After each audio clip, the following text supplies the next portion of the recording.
We have been able to confirm that we do have 19 souls.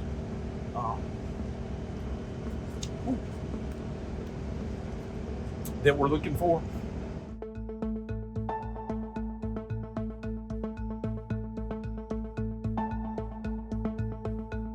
Can you tell us how many people have lost their lives? I can tell you that we've had, there are fatalities. It's probably been one of the most devastating situations that I've been on in my career.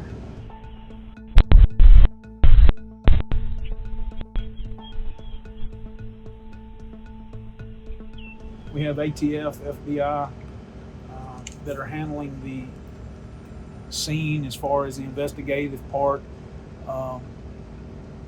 trying to figure out and recreate or figure out what actually happened to cause this.